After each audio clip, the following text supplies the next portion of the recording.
like a lot of people will get into it and be like, oh, they don't look good. And you go on Twitter during the games and people are carving them or whatever.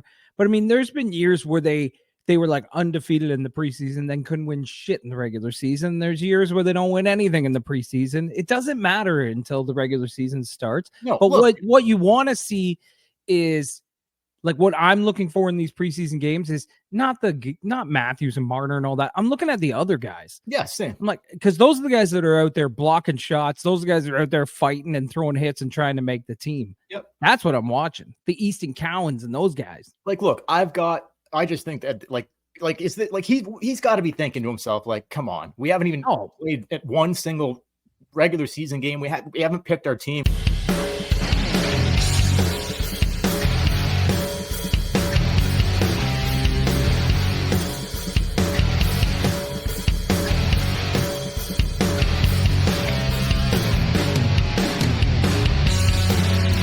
You're listening to the Tip In Maple Leafs podcast with your hosts, Chad and Dale.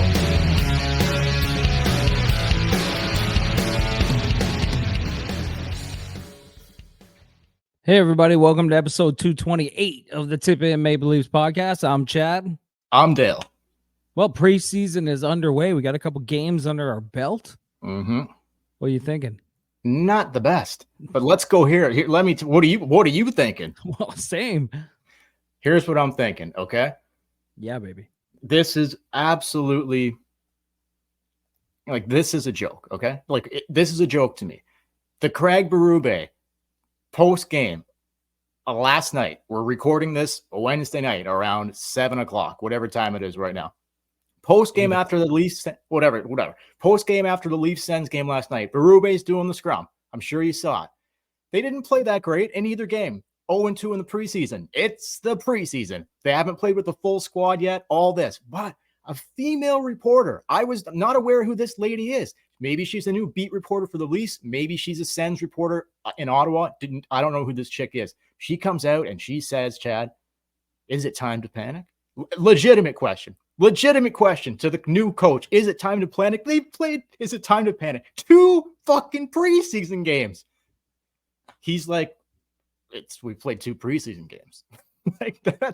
That's all he said to her. Like, we played two preseason games. I actually saw that question. If you listen close, I think you can hear people giggling a little bit when she asked that question. Well, how like some of the other reporters.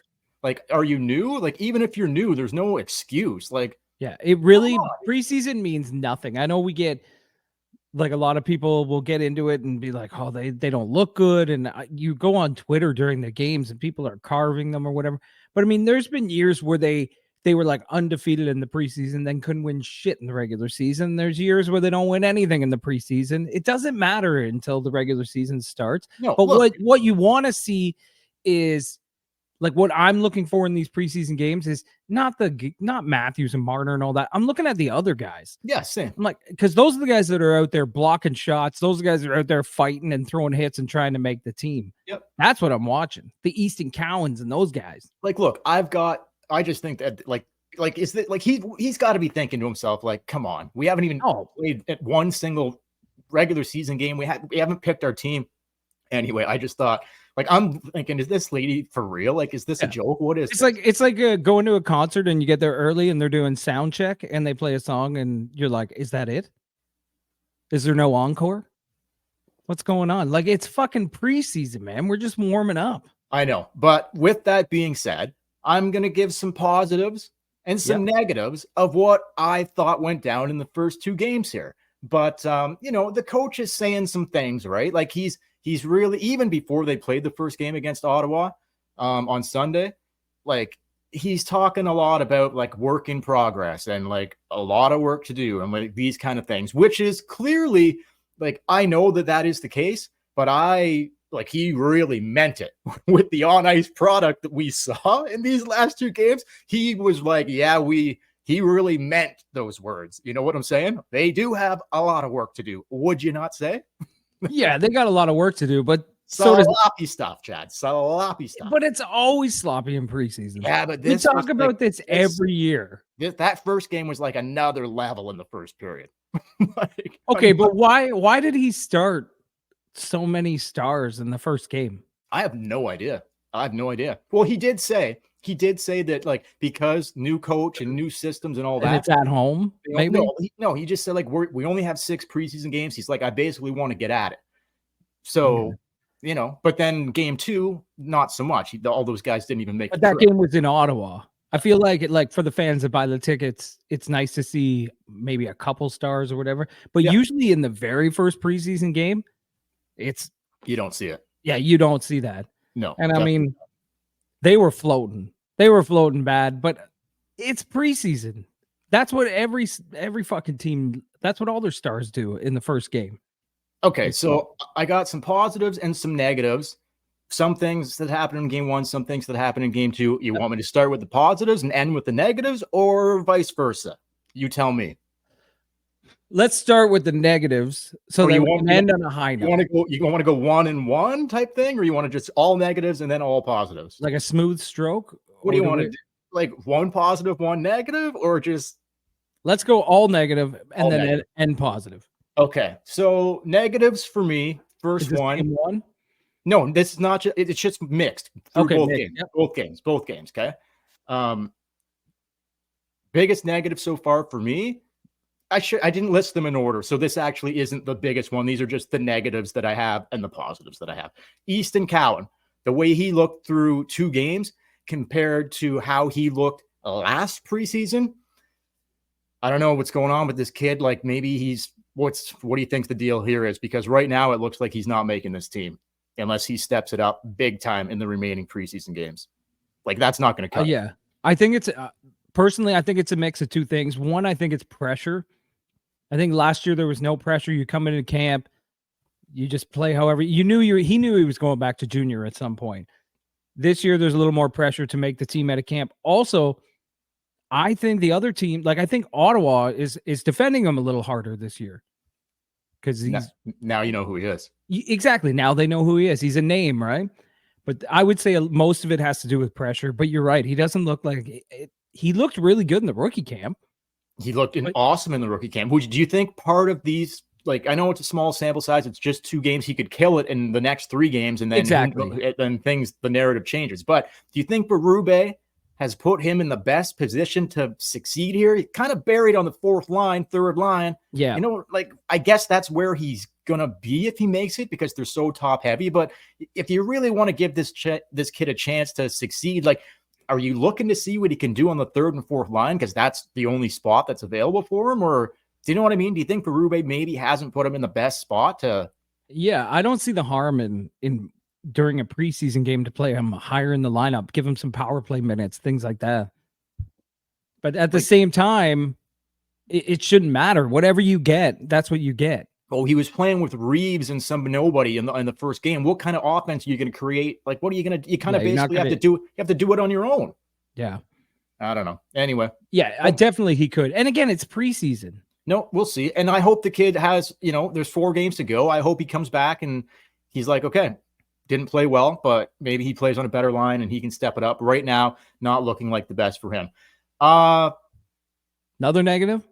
Nylander at center.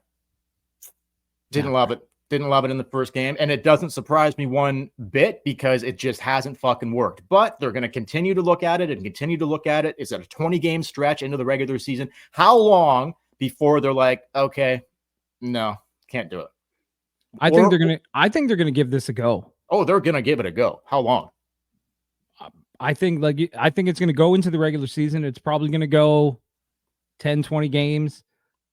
I think they're really gonna give it a go. With the way it sounds, what I've read and what I've heard is that basically, like, Nylander has told Berube, if I'm gonna do this, you have to let me ease into it. Yeah. And that's kind of what he's doing. He's going to make mistakes. He doesn't play center. He's got to learn the position. Remember Keefe would do this, and then it would be like 2 periods, and he'd rip it off and be like, no, it's not working. You kind of miss his speed flying down the fucking wing, you do, right? But if you want him to play center, if you want him to legitimately be a centerman on this team, you got to give him runway. Got to let him go with it. He's going to suck for a bit, but he's going to, like Willie's going to get better at this. Oh, yeah. No, of course. But yeah, his first 2 games hasn't looked great. Like, I get that they want Matthews, Nylander, Tavares down the middle. or some formation of that. I understand all those things. But at some point, like, I think why Keefe always reverted back in the past is like, fuck, man, you can't really replace that type of speed and skill on the wing. Not on this team anyway. Not right now. You can't. They got heavy guys, McMahon and Nyes, and I'll get to them. But like, yeah, but not on most teams, man. You don't have another 88 out there. No, on most teams, you don't have a William Nylander on with the that wing. Gushing blonde hair blowing in the wind. You can't replace that. No, you can't replace that. He looks amazing. So only one game, but to me, like, not surprised that I know he scored, didn't go the best for Willie, whatever, move on. Yeah. I thought the D in both games all around the net looked brutal. Like, I didn't like really any of the pairs. 3 high sticking calls in the first period alone of game 1. They just came out they had 2 shots on net in the first period of game 1. One. Okay, whatever. So the D pairs, like, I'm thinking, I don't care if they win or lose these games, but I just was hoping for, and I know it's only 2 games, so we'll see. 2 games. We'll see, but I'm just. But the defense was absolutely brutal. I'm thinking Berube and hard nosed and new system, and they've got Adam Lambert in there, and they've got Savard, and he's on the forwards. I know, but like, Lambert's a hard nosed guy, like coaching the D pairs, and Berube. So I just expected a little more. I know it's only 2 games, but like, I'm not. It looks to me like they had a very hard time. Whatever the system is that Berube's looking for, it's looking like they're having a hard time with it. Do you not think? Early. Yeah, I don't know if it's a system thing, or if it's if it's just the fact that they just need time to gel a little bit. Haven't seen many drop passes, and that used to be their fucking bread and butter. Oh, it's just the slingshot. Straightforward dump and chase, which I prefer. No, I haven't seen one fucking drop pass. Like, it's probably a mix of the system and gelling a little bit with the forwards and how to play in your zone and get, like, it's a new coach, it's new players, new system. It's going to take a little bit to get it going, but it was so glaringly bad in the first game, and even last night's game too. The defense and the goaltending was just glaringly bad. The only regular defenseman playing last night was Benoit. All their other top guys played in game 1, and their defense looked way worse in game 1. Yeah, it looked absolutely brutal in game 1. So, again, not going to go crazy here. It is what it is. They got time to figure it out. But like, I was expecting a little more jump out of the gate. Like, they had 3 or 4 days to work on it. You'd think they would have came a little more prepared. Again, why? Like, this is the shit. If you start your stars in the first game, which never goes good, then this is what happens, especially in Toronto.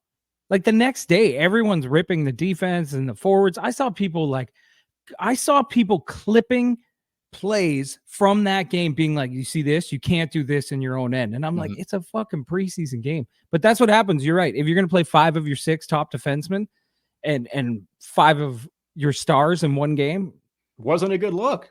It was terrible. It was absolutely wasn't a good look. And then you started Woll, who's supposed to be your starting goalie. Like, you didn't start the Beast. You didn't go with Murdoch. You went with Woll, and he was horrible. Okay, horrible. You thought Woll was horrible? Oh, I thought. Disagree. Yeah, he was getting shelled, and he got hung out. He got hung out to dry. Here's where I'm gonna go. Here's where I'm gonna go next. I'm gonna go to the goalies next. So I'm about to hit on it. But so my last positive. No, I think so.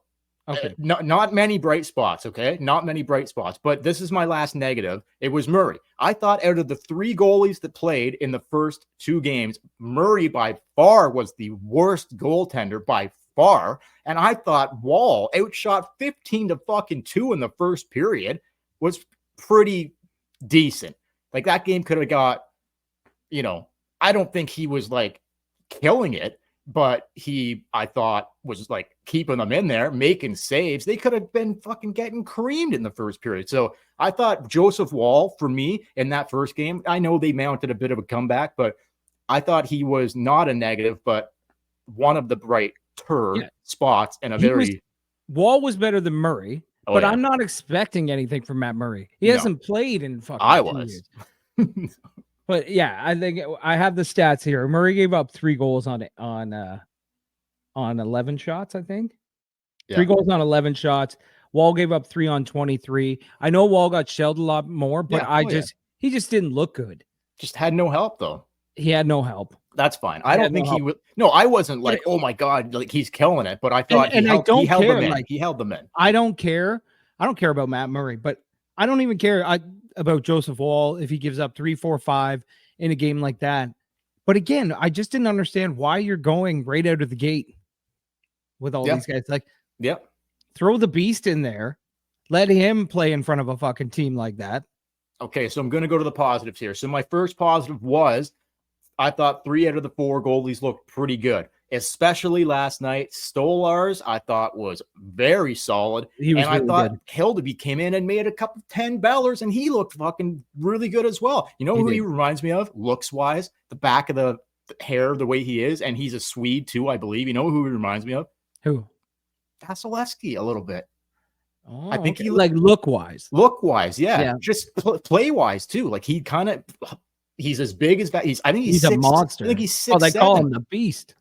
I think he's 6'7". So this they're guy all big. They're all big goalies. They're all monsters for sure. So this guy could he looked very impressive to me, like very impressive. So that's the biggest bright spot for me is that, and I don't think Woll looked bad either. So I would say 3 Murray dog shit, right? Okay, no, forget about that. Were you expecting Murray to just? No, not out of the gates. But I still think before Christmas, you might see Murdoch in a game. I don't know. Well, with the Hildebees playing like this, then all of a sudden they'll probably go with that. Yeah. We'll see. Well, we disagree. I didn't think Woll looked very good. Yeah. Okay. That's like fair. The team in front of him sucked, but yeah, I don't know. But to me, like I'm looking for positives. So I know, but it was like an AHL lineup from Ottawa. The whole team, top to bottom, just that's fair. Didn't look good, but it's not what I expected. Nobody was. But the other 2 goalies, though, Stolarz last night and Hildeby, really good. Stolarz, yes. Stolarz and Hildeby were really good last night. Matt Murray, definitely the worst. There's a new, don't know if you noticed this, but there's a new Chrome Dome in town. Did you catch that? Oh, yeah, you didn't see? Oh, it was like almost blew my eyes off through the TV. Stolarz. Little trip back down memory lane to our old buddy. What was his name? Who had the Chrome Dome during COVID?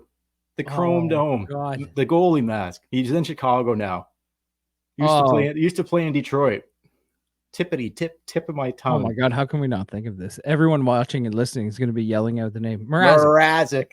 God, did we like subconsciously bury that name away? Tried to delete it permanently from my because like for years on this podcast we joked and talked about Michael Hutchison, and he just kept coming back. Yeah. So we made a rule, like if we don't want the goalie in town anymore, we got to just forget, not talk about it. Forget. So did you see Stolar's mask? Yeah. Oh, the Chrome. You did? Did you miss it? Yeah. Like I don't look at shit like that. Oh man. But I didn't really notice it was Chrome. I noticed it was shiny, but I thought it was just new. No, it's full Chrome. Like the Leafs are full Chrome.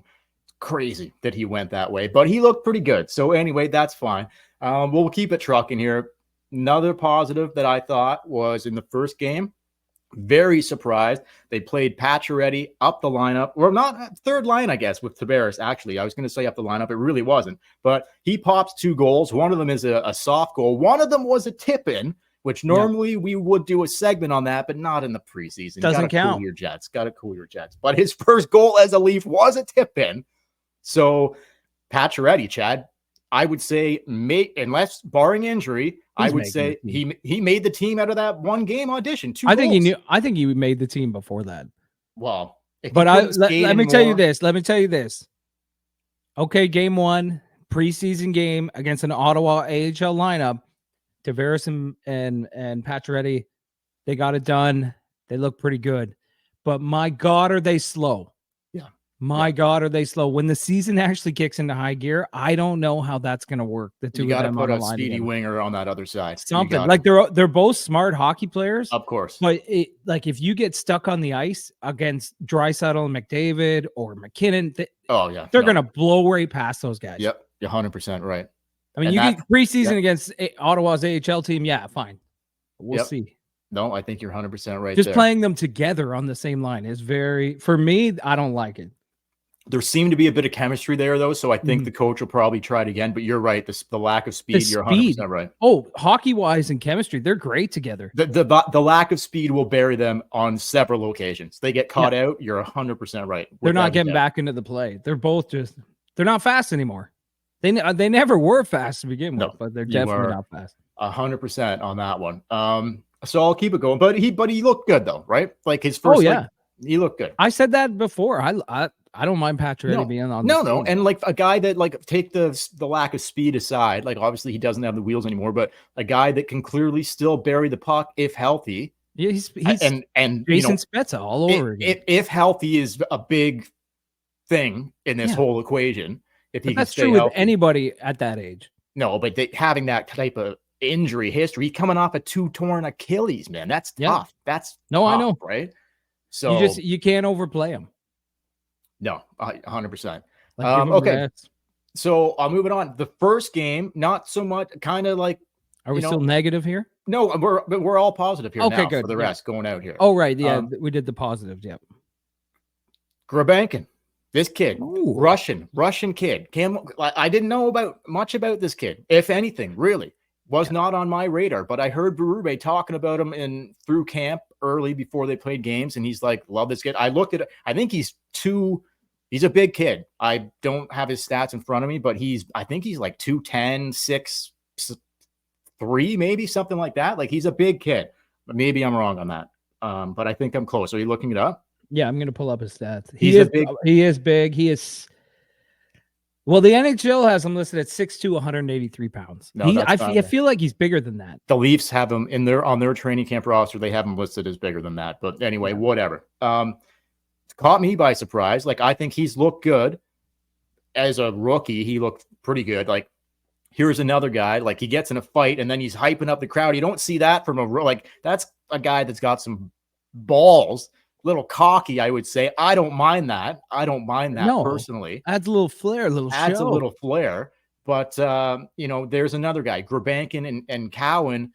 Like, where are they going to end up fitting here? Like, you're going to need to see more out of both of them. Do you think either one of them has a shot, or is there anything Grebenkin and Cowan can do in the remaining 4 games, which they're not going to play all 4, but they'll get another couple to see, right? Yeah, I don't know. I don't know if they both have a shot at making the team, but I will say this: if you're reading between the lines when Berube talks, he would definitely go with Grebenkin. I mean, he builds this kid up all the time, and it's the same. You could kind of see where his mind goes. You hear him talking about like Ryan Reeves and stuff. Like he loves that type of hockey. Yes, he does. Hard nose. So that would be my guess. If one of them's going to make it, Berube's probably going to go with the bigger. Grebenkin can play for the Marlies. So can Fraser Minton. Obviously, Minton's not making it. He's hurt. He'll be playing for the Marlies. Cowan, no choice, but it's the Leafs or it's back to the London Knights. That's it. So at least with Grebenkin, he can go down to the Marlies, which I think probably is the move here. Yeah, and then see how he starts out. You call him back up, whatever. You agree with that? Yeah. I do. Let's see how the next 4 games play out. Yeah, for sure. Let's see what Cowan does. But if things keep going in this direction, Grebenkin is the guy. But like Berube loves him. But like here's for sure. But here's a prospect pool that I still don't love their defensive prospect pool. But here's a defensive prospect pool that was pretty bare. But now there's some promising guys there. You've got Cowan, you've got Minton, and now you've got this Grebenkin kid who I'm like, okay, here's another kid that can probably And I'm saying kid, and I think he might be 26. I don't know, which is still a kid kind of, but like I don't know how old he is. I think he's younger, but maybe he's not. I don't know how old he is, but anyway, whatever. We can move on. 21. Okay. So kid then. So like, here's some prospects that are like, all of a sudden the cupboards aren't as bare as you thought they were. And that's a big time positive that like there's some guys in the pipeline that can get in here within the next season or 2, making cheap money and probably really help this team try to win. So I like that. They can go somewhere where they know someone who can plug them into the social pipeline. 100%. So I got 2 left, and then anything you want to go out on. Matthew Nyes, big and strong. He played both games. I mean, he looks just bigger. Yeah, he gained like I think he said he gained 10 pounds of muscle or something. Yeah. So I think he's gonna faster, bigger. I think he's gonna have a great year. I don't know whether he ends up playing with Mitch and Austin or whatever. But obviously he's gonna make the team. I just like what I've always liked about this guy since day one, and I don't see anything different here. Every time he's on the ice, he's hunting for pucks. He's not afraid to fucking hit. He's not afraid to go to the net, and he's tracking down pucks, man. There's just so much to like about Matthew Knies. I think he looked very strong in the first 2 games. Absolutely. Yeah, perfectly said. With a lot of room still to grow, obviously.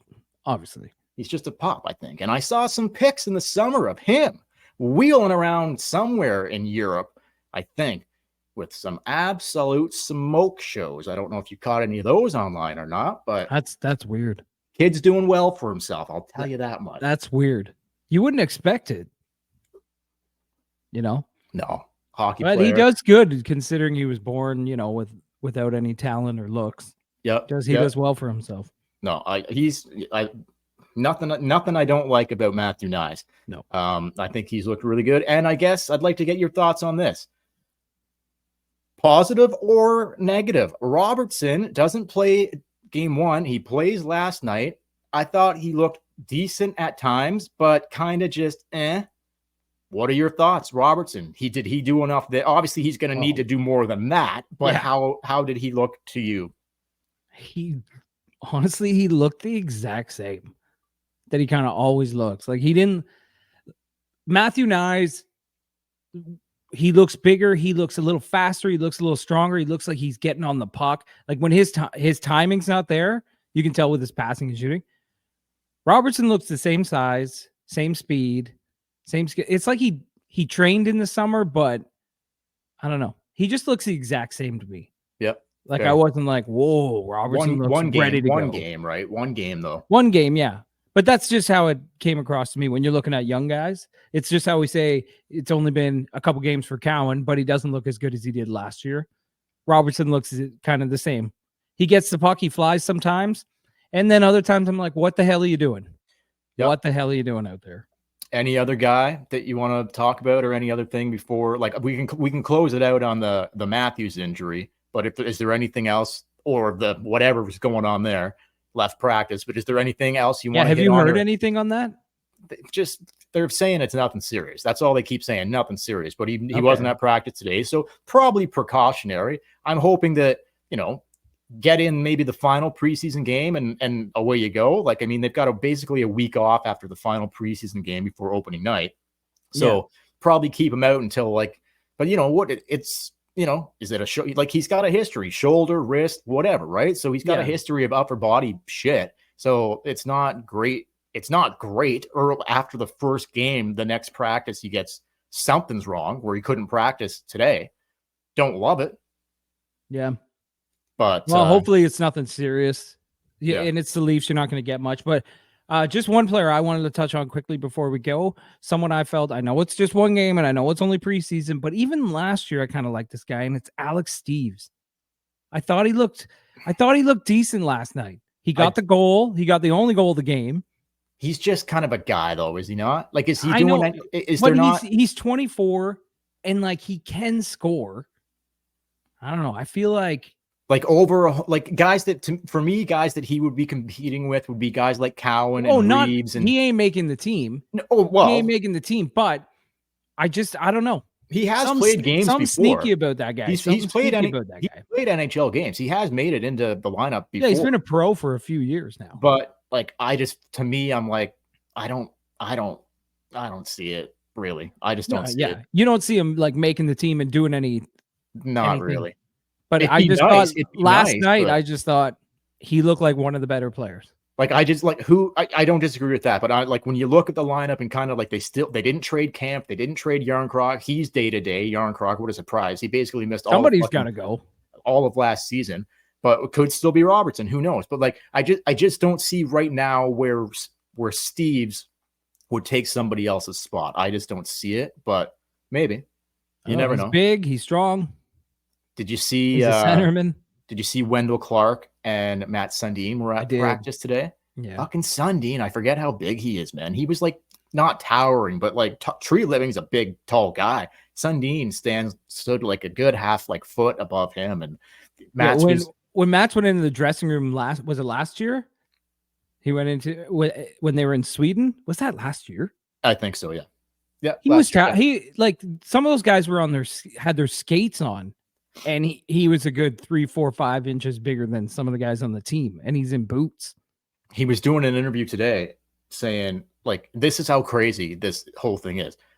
He's the club leader, all-time club leader in goals, and Austin Matthews is only 54 goals behind him. That's crazy. To hold that. Like, he's gonna like how many years did Sundin play?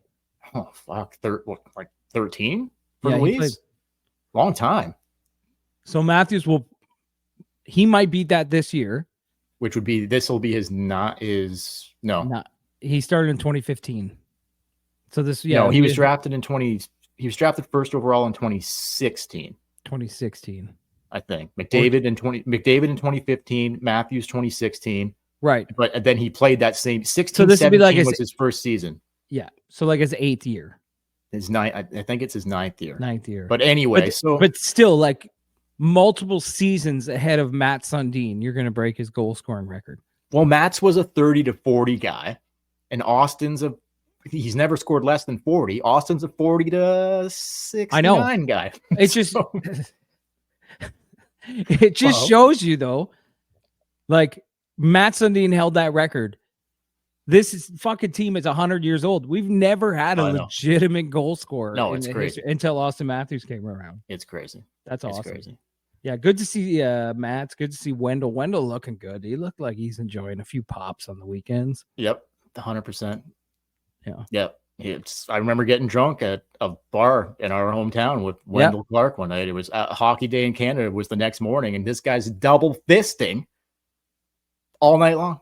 Did not care one bit. Veteran, an absolute veteran move there. And how was he holding it? Like he was hammered. Like he was. I know, but was he like stumbling? No, he kind of just stayed in. He wasn't really mingling. He kind of had a corner. Like he had some people. A corner of the bar. A corner of the bar. Yeah. But like once word got out that Wendell Clark was there, like we kind of come from a smaller hometown. This isn't like this wasn't somewhere in Toronto. This is kind of small town Ontario, not small town Ontario. Well, it's somewhere where like if you heard that Wendell Clark was at a bar, you're probably only 5 minutes away if you're at another bar. That's 100% accurate. Yes, that's 100% right. So all the bars are like within 3 streets of each other. Yeah, man. So as soon as I caught wind that I was already there, but as soon as I caught wind that Wendell was, I knew I thought you didn't see him in the rooms. No, I think we went there that night because we were like, let's hit a couple bars because Darcy Tucker was in town, yeah. Clark was in town. I remember Hockey Day in Canada. It was Hockey Day in Canada, and this happened to just be our city that weekend. So we're like, if we go out, like we'll probably run into some of these guys, right? And sure enough, Wendell two-handed it, and it was incredible. Got a picture with him. He could barely open his eyes. And then I remember turning on TV the next morning, and there he is out skating around with the fucking kids. So you're like just waking up hungover. Yeah. And this guy's been up, showered, drove down to the skating pond. Never went to bed, maybe. Never went to bed. Maybe. Still hammered. Anyway, great times. All right, let's wrap it up. Yeah, I just got one more thing before we go. I've had a few people message me about this, but anyway, leave a comment below or send us an email at tipinpodcast@gmail.com if you might be interested in joining a fantasy hockey league where we would just draft the players. It'd be automatic. You wouldn't have to be there to draft them. It would just be automatic. And then you can trade and do all that shit. And it would just be a free thing that we would run here. I would run it on the tip in. And then will we call it the tip in? Yeah, we would call it like the league would be the tip in. Yeah. 100%. The winner might win a trophy that's just the tip of a penis or something like that. 100%. But anyway, if anyone is interested, maybe we'll get it up and going for October when the regular season starts. So like just there's like a 4 or 5 day gap between the last preseason game and the first regular season game. That would be the perfect time to do it right there. We wouldn't do a live draft because it's too hard. We have people who listen in like Europe and shit like that. For sure. So we would just do an automatic draft, and then you can trade your players after that. But leave a comment below if you'd be interested in joining the hockey pool. Email us tippinpodcast@gmail.com, or go to our social media at Tippin Podcast on Tippin Maple Leafs Podcast on Facebook and Instagram, and you can message us there as well. Let us know if you're interested, and I will set it up. I always do one with friends, but I'd be more than happy to do one for the Tippin listeners as well. Anyway, thanks for listening to episode 228. And until I think we'll probably be back Sunday night, I'm Chad. Yep. I'm Dale. And we will. Yeah, guys, thanks for watching. Thanks for listening. Please like this video. Leave a comment on YouTube. Subscribe to the YouTube channel. We really appreciate it. Really helps us out. Hey, 2 games against Montreal here. Maybe we can get a little more regular lineup put together and get a couple wins against the Habs. That would be nice. But anyway, for now, we'll catch you guys later. Catch you later.